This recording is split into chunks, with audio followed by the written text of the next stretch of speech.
This is why your founder story sucks. Hi, I'm Lynn Graff, and I help founders create and tell great stories. Now, your story is going to suck as a founder mainly because it's too long, it's too boring, it's not relevant, and it doesn't really stand out from all the other founders that are out there sharing their stories with investors, the press, and sales prospects. What you got to do, first of all, is to keep it from being too long, you got to cut it down. If it's a paragraph, try and get it down to a sentence. If it's a sentence, try and get it down to a bullet point. That way you're always condensing your words to make sure it's shorter. When it's too boring, you gotta do something that makes it emotional. You gotta speak from the heart. You gotta share things that are personal to you or that are personal to your audience in such a way that it's not gonna be just the vomiting of information out that nobody cares about. You gotta really speak from the heart and explain why your story is unique in that way.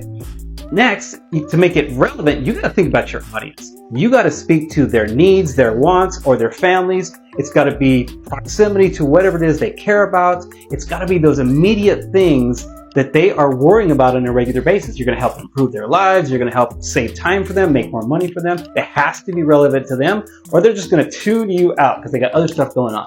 And lastly, it's got to be unique in one way, shape, or form. And one of the best ways to do this that founders always forget about is that there's no one on this planet that has your story, that has your experiences, has the information that you have, or all the things that are unique to you. Find those little things that let people know that you're the only person on the planet that can do what you're doing. The experience that you've had have led you to figure out why you're first, you're best, or unique one way, shape, or form. Do those things to make sure your story's short, make sure it's emotionally compelling, and it's relevant to their needs, and it's unique and different from anything else that's out there, and you'll watch people supporting whatever it is that you're doing with a great founder story.